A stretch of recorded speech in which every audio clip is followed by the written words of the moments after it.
11월 12일 수요일 여호수아 2장 8절부터 14절입니다. 또 그들이 눕기 전에 라합이 지붕 위에 올라가서 그들에게 이르러 말하되 여호와께서 이 땅을 너희에게 주신 줄을 내가 아노라. 우리가 너희를 심히 두려워하고 이 땅 주민들이 다 너희 앞에 간담이 녹나니 이는 너희가 애굽에서 나올 때에 여호와께서 너희 앞에서 홍해의 물을 마르게 하신 일과 너희가 유당 저쪽에 있는 아모리 사람의 두 왕 시온과 옥에게 행한 일을 곧 그들을 전멸시킨 일을 우리가 들었음이니라. 우리가 듣자 곧 마음이 녹았고 너희로 말미암아 사람이 정신을 잃었나니 너희의 하나님 여호와는 위로는 하늘에서도 아래로는 땅에서도 하나님이시니라. 그러므로 이제 청하노니 내가 너희를 선대하였음즉 너희도 내게 내 아버지 집을 선대하도록 여호와로 내게 맹세하고 내게 증표를 내라. 그리고 나의 부모와 나의 남녀 형제와 그들에게 속한 모든 사람을 살려주어 우리 목숨을 죽음에서 건져내라. 그 사람이 그들에게 이르되 내가 우리의 이 일을 누설하지 아니하면 우리의 목숨으로 너희를 대신할 것이요 여호와께서 우리에게 이 땅을 주실 때에는 인자하고 진실하게 너희를 대우하리라. 아멘. 오늘 본문의 기생 라합은 후에 삶의 모든 악조건을 뚫고 다윗의 조상이 되고 후에 예수님의 족보에 이름을 올리게 됩니다. 그리고 야고보서와 히브리서를 보면 라합은 이스라엘 백성들이 본받아야 하는 믿음의 사람이자 의인으로 평가받고 있습니다. 그렇다면 라합이 이렇게 평가받는 이유가 무엇인가? 오늘 본문을 통해서 드러나는 두 가지의 교훈을 살펴보려고 합니다. 그 첫 번째는 무엇이냐? 우리가 본받을 라합의 믿음의 모습은 라합은 두려움보다 크신 하나님을 보고 있었습니다. 두려움보다 크신 하나님을 보고 있었습니다. 이것이 라합에게서 배울 수 있는 귀한 교훈이죠. 9절의 내용을 보시면요. 말하되 여호와께서 이 땅을 너희에게 주신 줄을 내가 아노라.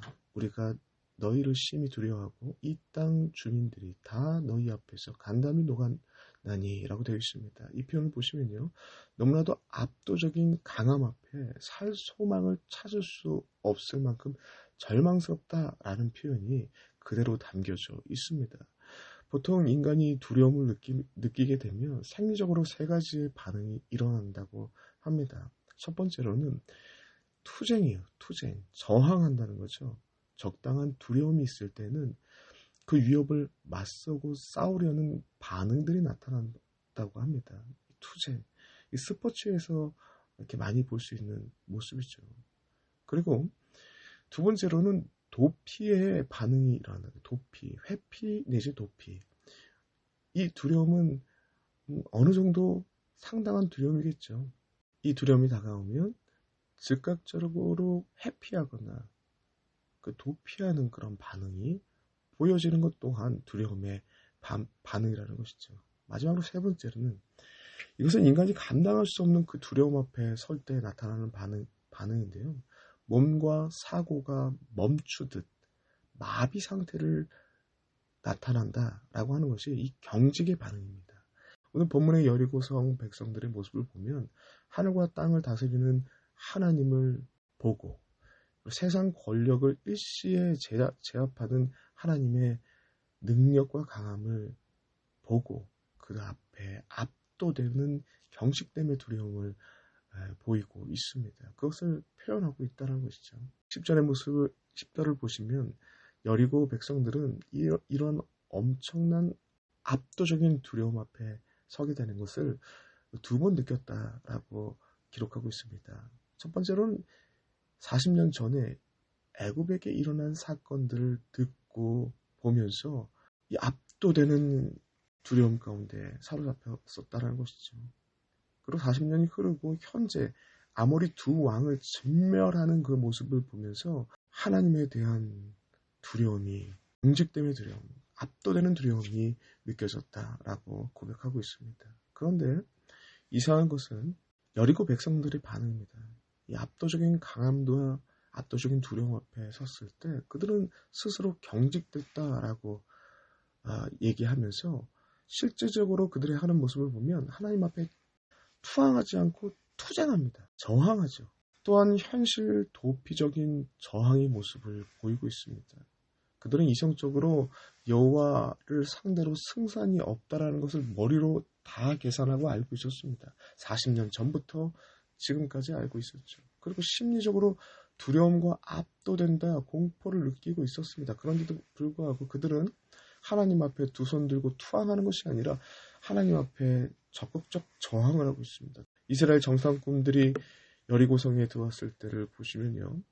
그들은 성 안에 정보가 유출되지 않도록 적극적으로 그 정탐꾼들을 잡으려고 하는 저항하는 모습을 보입니다. 반면에 그 라합의 모습은 정반대의 모습이죠. 그 또한 여호수아 9장에 나와 있는 기브온 족속의 모습, 또 후의 이야기지만 요나 시대의 니느웨 백성들의 모습을 보면 압도적인 하나님 앞에 두려움 앞에 섰을 때 그들은 하나님 앞에 두 손 들고 투항합니다. 여리고 백성들이 이들처럼 그렇게 했다면 이들의 운명도 달라질 수 있었을 거라고 생각합니다. 그러나 그들은 마지막 순간까지 성이 무너지고 멸망받는 그 순간까지 그들은 하나님 편에 서지 않습니다. 그들은 그들이 가지고 있는 것들을 빼앗기지 않으려고 미련한 투쟁을 벌립니다. 미련한 현실 도피를 하고 있는 것입니다. 본문의 이 장면을 보면서 참으로 이 죄인된 인간의 모습, 죄인된 인생의 모습과 같다라는 생각을 하게 됩니다. 왜냐하면 모든 인간은 죽음이라는 압도적인 두려움과 심판이라는 공포를 피할 수 없는 상태입니다. 마치 여리고성 백성들, 어찌 보면 모든 인간은 여리고성 백성들과 같은 상황입니다. 죽음을 예고받고 있다는 것이죠. 멸망을 예고받고 있는 상황입니다. 압도적인 두려움 가운데 놓여있는 상황인 것입니다. 그런데 인간은 어리석게 천년만년 살 것처럼 죽음에 대해서 생각하지 않습니다. 내세의 심판에 대해서 생각하는 것을 회피합니다. 언제든지 내리면 당장 죽을 수 있는데 창고를 더 늘려서 곡식을 저장할 곳을 만들어야 된다라는 생각만 합니다. 자신이 가지고 있는 힘과 지식으로 얼마든지 죽음을 미룰 수 있다고, 피할 수 있다고 현실 도피성 생각을 하고 있습니다. 그들은 아마도 그 안에서 우리 성벽이 혹시 자신들을 보호해 줄 수 있어 40년 전처럼 그냥 아무 일도 없이 지나갈 수 있어 라고 막연한 이런 현실 도피성 저항을 펼치고 있었을 것이라고 생각합니다. 이것이 바로 여리고성 백성들이 보이고 있는 어리석은 모습이죠. 반면 라합은 어떻습니까? 똑같은 경직됨의 두려움 가운데 놓여 있었지만 그의 반응은 정반대입니다. 적극적으로 두려움보다 더 크신 하나님께 두 손 들고 투항하고 하나님 편에 서는 선택을 합니다. 이것이 죽음에서 생명으로 바꾸는 믿음의 모습이었다는 것이죠. 이 글을 읽는 우리도 마찬가지입니다. 인생에 피할 수 없는 죽음이라는 두려움과 내세라는 심판이라는 압도적인 공포 앞에 우리는 놓여 있습니다. 우리는 라합처럼 하나님 앞에 투항하고 적극적으로 하나님 앞에 서는 선택을 해야 할 것입니다. 이것이 지혜이자 이것이 참된 믿음의 모습입니다. 두 번째로는 우리가 라합의 모습을 통해서 본받을 수 있는 두 번째는 라합은 자신의 모든 미래를 하나님께 걸고 있습니다. 12절부터 14절까지의 내용을 보시면 정탐꾼들의 대화가 나옵니다. 여기서 보시면 라합은 현실적으로 위험 요소가 큰 미래의 일에 자신의 모든 것을 걸고 있습니다. 12절을 보시면요.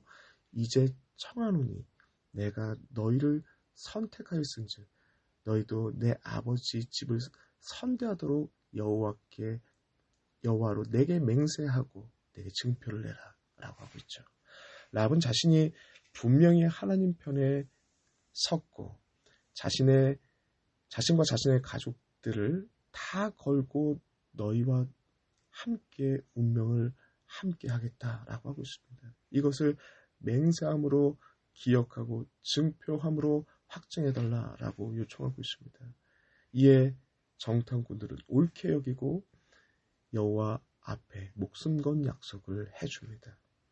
여러분, 하나님 하나님을 향한 참된 믿음이 내 안에 생겨서 믿음이 내 안에 있다면 그때부터는 현실적인 선택보다는 가치 있는 선택을 하게 됩니다. 라합처럼 말이죠. 라합을 한번 보십시오. 위험 요소가 컸지만 정탐꾼들을 숨겨줍니다. 위험 요소가 컸지만 현재를 위한 선택이 아니라 미래의 가치를 위해서 자신의 모든 것을 걸고 정탐꾼들과 약속을 합니다. 또한 어렵지만 현실 도피를 하고 있는 가족과 주변들을 설득할 것을 다짐하고 있습니다. 정탐꾼들과의 약속이 있어서 직접적인 언급을 못하지만 이렇게 말했겠죠. 이 성은 곧 멸망합니다. 하나님 앞에 서야 됩니다. 라고 가족들을 설득하고 주변을 설득했겠죠. 그리고 그날, 멸망할 그날에 정탐꾼들과 약속했던 붉은 줄이 걸리는 방 안으로 들어오십시오. 라고 설득했겠죠. 오늘날로 표현하자면 전도자의 모습 아니겠습니까? 바로 이러한 라합의 신앙의 모습이 우리가 본받아야 할 점이라는 것이죠. 정리하겠습니다. 라합은 두려움보다 크신 하나님을 보고 있었습니다. 라합은 자신의 모든 미래를 걸고 하나님을 따르고 있었습니다.